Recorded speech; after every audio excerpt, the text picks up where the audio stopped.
Hey folks, this is Vince with Dad's Gaming Addiction, and today we're going to check out Iron Horses. This is a game for 2 to 3 players for ages 12 and up, and the average play time is about 10 to 15 minutes. So this game is heavily inspired by a very old game that was released in the early 1900s, if Wikipedia is to be believed. It was called Touring, and I haven't played Touring, but there was another game that was sort of heavily inspired by that. It was called Milbourne. Now that is a game I did own. I think it's how you pronounce Milbourne. It's a French game. And basically players laid down these distance cards, like 25 and 75. And the first person to actually reach a certain value would win the game. Now you could lay down like sabotage cards to sort of slow down your opponents. You could lay down these safety cards to prevent your opponent from laying down said sabotages against you. This game is very much like that, only it takes place in the Old West with trains. So without further ado, let's take a quick look at the components and see how the game is played.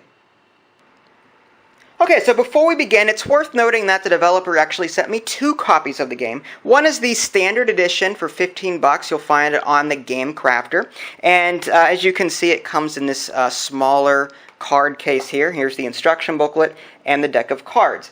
As far as the limited edition, now this is $10 more, 25 bucks. It can be purchased via their official website. I'll have links in the below description so that you can check out both. But this version comes with more stuff. It comes with more cards across the board. So out of all the different card types in the game, there's like an extra 5 to 10 cards per category, somewhere around there on average, okay? You've also got this score tracker. That's something that this particular version doesn't have. And each of these trackers gets 2 meeples assigned to it, one for each column. So if you've got one on the 75,000 and one on the 700,000, you've got 775,000. So one tracks the 100,000th digit, one tracks the 10,000th digit. So yeah, this limited edition comes with that, and like I said, more cards come in this version than in this version. Now, as far as the art goes, as you can see, the art is, for the most part, the same, and I even pulled the same card type from both decks, and the art is the same. So you're not going to miss out on the art if you purchase this version instead of this version. But again, this one has more cards. And here's the instruction manual for this one over here.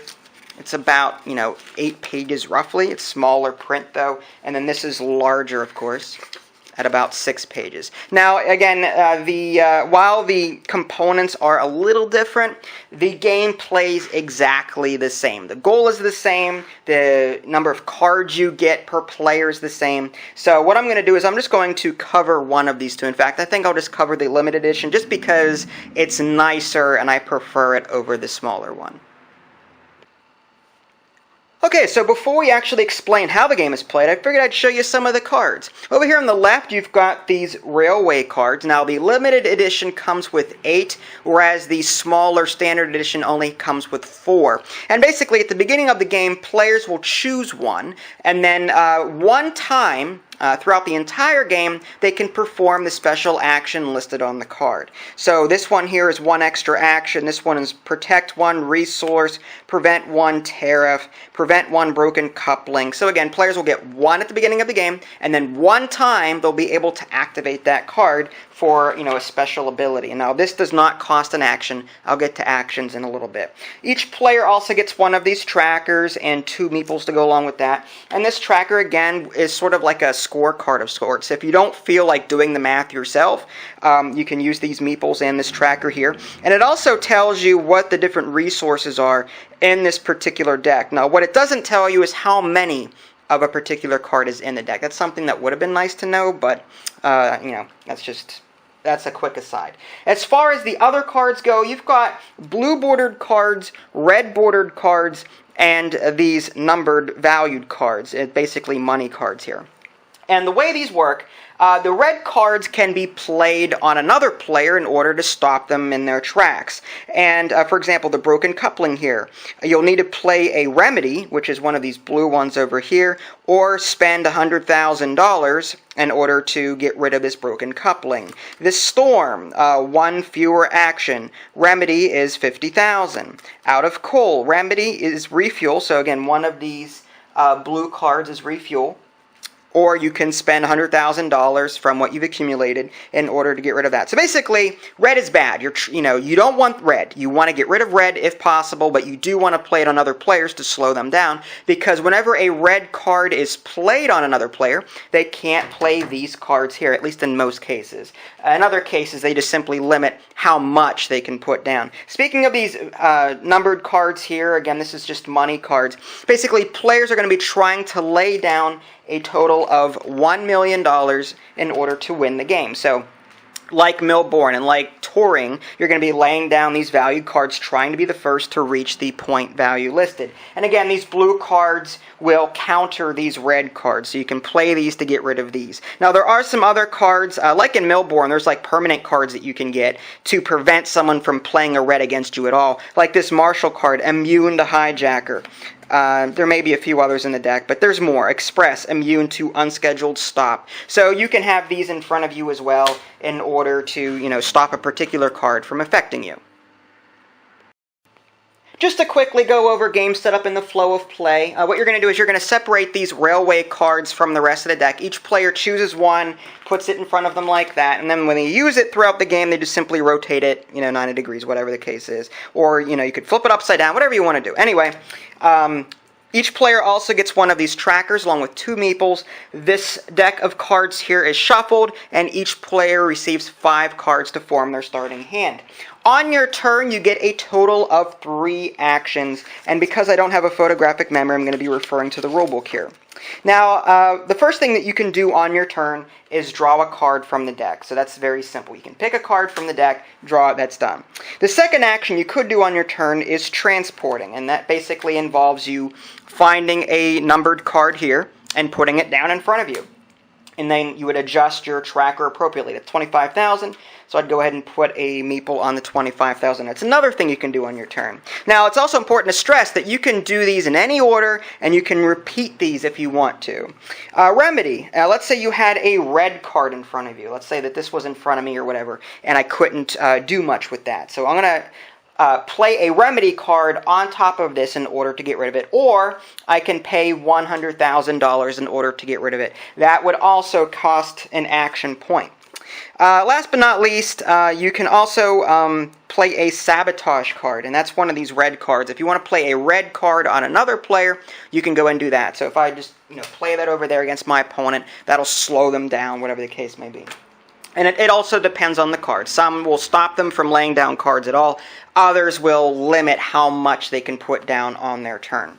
And that's basically it. Those are the 3 actions that a player can take during the game. Now, it's important to stress that there are some actions, like your special ability here, and like the special ones that allow you to ignore some of these cards. Those do not require an action to lay down. So if you want to activate your special ability, or if there's a particular card in the deck that you have that you can activate, you can do so, and it will not cost you an action point. I'm not going to bother going into what all of those cards are, but just keep in the back of your mind that some cards ignore the action point rule. And this will go back and forth between both players, and players are going to be trying to build themselves up. As so, laying more cards in front of them. They'll be trying to get more points. They'll be laying down these red cards to slow down their opponent. They'll be playing blue cards on themselves to get rid of some of those red cards. And the first player to reach 1 million will win the game. Alright, so there you have it, a very brief look at Iron Horses. It's important to stress that I did not cover all of the rules found in the manual. This was just to give you a general overview so that you could see how the game was played. For example, I didn't touch on the hand limit. If you have more than 8 cards in your hand at the end of your turn, you have to discard down to 8. And again, I didn't touch on all of the different cards in the deck and what their effects were. But I think you get the general idea. If you've played Touring or Milbourne, then you'll be able to play this. And you may not even need to look at the instructions manual, obviously. But anyway, Iron Horses, what do I think? Well, it's quick, it's fun. I enjoyed playing Milbourne when I was a kid, so I enjoyed playing this. I have to talk real quick about the price difference and which one you should buy. Now, I'm not going to tell you which one you should buy. That's just not who I am.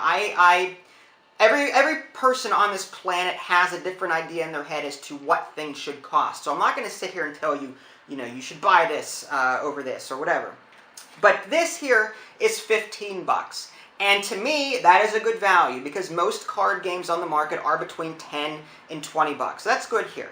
The limited edition is $10 more. It's 25. You get these meeples, and you get the tracker, and you get some extra cards. This is the nicer version. I will come out and say that. I would prefer to play with this over this. With that being said, if I were forced to choose one to buy, I would choose this one. Just because I am a penny pincher. I count my pennies. I am very careful about how I spend my money. And the convenience of having a meeple and score tracker when I could just write it down on a piece of paper, or I can organize my number cards in such a way to where they add up to values that are easy to count. Like, you know, if I can just put them down so that they equal 100,000 or something like that, then just go 1, 2, 3, 4, 5, and that's it. I don't have to use this. I really don't. So while nice to have, it's not necessary. And the extra cards that come in this limited edition here are nice to have, but the card art is exactly the same, and the card quality is exactly the same. I mean, I do like the fact that there's extra cards in here, and they do make the difference, like they're nice to have. But are they worth $10 more than this one over here? To me, no, but to you, maybe. It all depends on what you want to spend as a customer. But to me, I think this is good enough. But, you know, because I own both, and I've played both, and I've checked out both, I like this version better. It's just better quality in terms of more components, more stuff. But in terms of price, this one wins out. So it's sort of a back and forth there. But as a game, both play exactly the same. Both are very fun. It's light, it's charming. It's definitely something that you should look at, whether you pick up this version or this version. There's also a print and play version for 99 cents on the Game Crafter. So you've got your choice. 99-cent print and play, $15 smaller standard edition, or the $25 limited edition. Either way, you're in for a good time. So yeah, Iron Horses, if you want to check out my written review, you can. www.dadsgamingaddiction.com. If you haven't already subscribed to my YouTube channel, that way you can keep up to date with any new content I happen to publish. This is Vince, thanks for watching, and I'll catch you next time.